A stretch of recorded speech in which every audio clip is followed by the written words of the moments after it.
Voilà donc une étude qui va totalement à contre-courant de tout ce qu'on a pu nous raconter pendant l'épidémie de grippe H1N1. Il paraît que la désinfection des mains, ça ne sert à rien, ça ne change pas grand-chose à la propagation de la maladie. Mélanie Vecchio.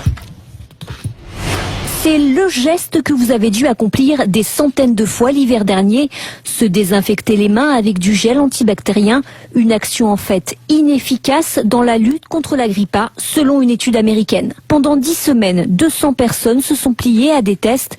Sur les 100 qui ont utilisé un gel toutes les 3 heures, 42 ont attrapé un rhume, contre 51 dans le groupe témoin. De la même façon, 12 utilisateurs de la solution hydroalcoolique ont été infectés par le virus de la grippe H1N1 contre 15 chez ceux qui n'ont utilisé aucun désinfectant. Explication de ces résultats, selon les chercheurs, la transmission du virus se ferait davantage par voie aérienne. Pourtant, l'utilisation de gel a vigoureusement été recommandée par les autorités sanitaires.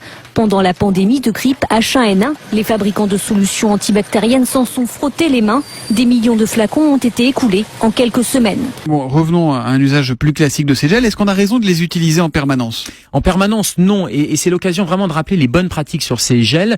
Tout le monde en a. On voit fleurir ça dans les pharmacies, notamment à l'approche de l'hiver, en disant voilà, vous allez désinfecter. Or, ce n'est pas anodin. Ce n'est pas anodin parce que c'est très efficace. C'est bactéricide, c'est-à-dire que ça va tuer les bactéries. C'est virucide, ça va tuer les virus. C'est trop efficace quelque part ? Y compris toutes les bactéries et les virus qui sont sur la peau et qui servent aussi à nous protéger. Donc trop utiliser ces gels, eh bien ça va avoir des conséquences en termes d'irritation cutanée, en termes d'inflammation, voire même en termes d'allergie. Donc à court terme, ça a des effets néfastes et même à long terme, puisque comme ça fragilise la barrière cutanée, on sait que des perturbateurs endocriniens comme les bisphénol A, vous avez tous entendu parler de bisphénol A qui sont contenus dans les canettes, dans les contenants en plastique, etc. Eh bien ces perturbateurs peuvent pénétrer plus facilement à l'intérieur à cause des gels hydroalcooliques. Mais attendez, alors docteur, pourquoi vous, dans les hôpitaux, aux urgences, là où vous travaillez, vous les utilisez ? Il y en a partout, eh bien, distributeurs. On les utilise de moins en moins et les consignes qui sont données, c'est de ne s'en servir que 2 fois par jour maximum et en tout cas pas en remplacement du lavage des mains à l'eau et au savon qui est le plus efficace.